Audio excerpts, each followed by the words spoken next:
이 하야보다는 탄핵 후에 법적 대응을 하겠다는 윤 대통령의 판단, 이번 토요일에 있을 2차 탄핵안 국회 표결에 영향을 줄 수밖에 없을 겁니다. 어제 국회 본회의에서 이 내란죄 그런 부분을 다룰 상설특검안 표결이 있었는데요. 이미 여당에서 22명의 의원들이 찬성을 했습니다. 맞습니다. 이 비상계엄 사태 진상 규명을 위한 상설특검 수사 요구안에 국민의힘 의원들 22명이 찬성표를 던졌는데요. 이 상설특검 수사 요구안은 어제 본회의에서 재석 287명 중 찬성이 209명, 반대가 64, 기권 14명으로 통과가 됐습니다. 그러니까 이 여당이 당론 없이 자율투표 방침을 세운 결과 22명의 찬성표 그리고 14명의 기권표가 나온 겁니다. 때문에 오는 이 14일 예정된 2차 탄핵소추안 표결에서 여당의 찬성표가 늘어날 가능성, 여기에도 무게가 실리고 있는데요. 특히나 또 여기에 윤 대통령 스스로 자진 사퇴는 없다, 탄핵에 정면 돌파하겠다, 이런 식으로 입장을 공개적으로 밝힌다면은 여당에서도 찬성표가 또 다수 나올 수 있다라는 전망도 나옵니다. 다만 이 곽규태 수석 대변인은요, 오늘 한 라디오에 출연해서 이 상설특검, 그러니까 어제 통과된 이 상설특검 찬성표가 바로 탄핵안 표결로 연결되지는 않을 것이다라고 주장했습니다. 들어보시겠습니다. 지금 현재 검찰, 경찰, 공수처에서 이 비상계엄 사태에 대해서 수사를 진행하고 있기 때문에 그런 것을 고려해서 특검 여부에 대해서 판단을 한 것이지 이것이 탄핵에 대한 찬반으로까지 연결시키기에는 조금 무리가 있다고 보여집니다. 당론으로 탄핵 반대가 정해졌었고 그 부분에 대해서 아직까지는 국민의힘 의원들이 다 공감하고 있는 부분이 크고요. 다만 이제 14일 표결을 앞두고 그 표결에 어떤 형식으로 참여할 것인지 그 부분에 대해서는 조금 더 논의를 해봐야 될 것 같습니다.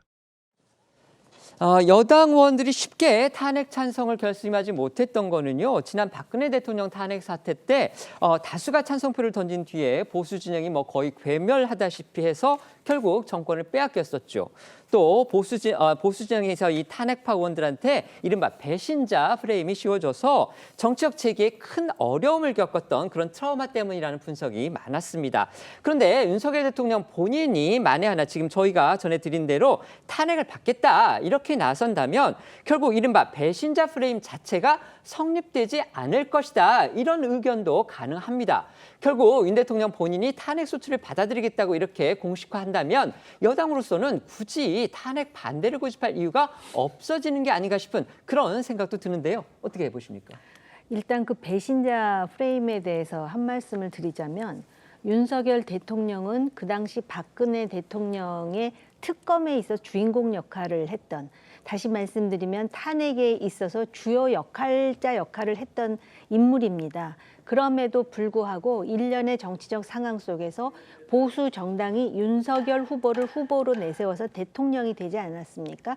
그렇기 때문에 지금 일부 여당 의원들이 배신자 프레임을 얘기하는 거는 사안이 그렇게 단순하지 않다라는 말씀을 일단 드리고요. 그다음에 또 이런 부분도 있습니다. 지금 민주당도 똑같은데요. 자유민주주의 하에 정당 체제임에도 불구하고 그들의 의사결정이 자율적으로 이루어지지 못하고 어떤 특정 권력에 의해서 그 권력이 하자는 대로 따라가는 이러한 그 추세에는 상당히 본인 스스로 부끄럽다고 생각을 해야 되는데, 여기서 지금 어떤 얘기를 하냐면 본인들은 탄핵을 반대할 마음이 있었다. 지금 곽규택 의원도 그런 얘기를 하거든요. 그런데 대통령이 탄핵을 받겠다 했기 때문에 탄핵으로 갈 것이다.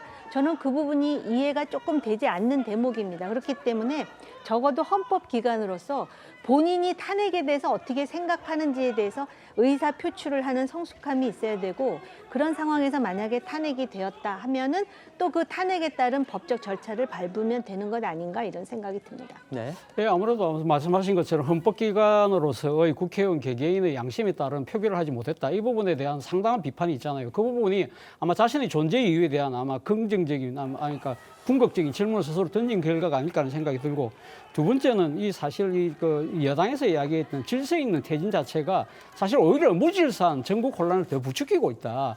지난번 이 한덕수 총리하고 한동훈 대표가 만나서 본인들 두 사람이 공동에 의해서 국정을 운영할 것처럼 이야기했지만 그 자체가 근거가 없다. 그리고 실제 대통령의 선의에만 기댈 수밖에 없는 그런 상황이라고 한다면 국가 비상사태가 발생했을 때 과연 이 부분을 어떻게 할 것인가. 군 통수권자가 누구에게 있느냐. 이런 부분들이 오히려 더 큰 혼란과 무질서를 갖고 올 수 있다는 자각. 그리고 무엇보다도 어제 국회에서 나왔던 특전사령관의 정언이 저는 결정적이지 않을까 하는 생각이 듭니다. 딴 사람도 아니고 본인이잖아요. 국회에서 지금 문을 부수고 들어가서 끌어내라고 했던 그 대상이 누굽니까? 국민의힘 의원도 들어갈 수밖에 없는 상황이거든요. 바로 그런 배신감도 저는 크게 한몫을 했다는 생각이 듭니다. 네.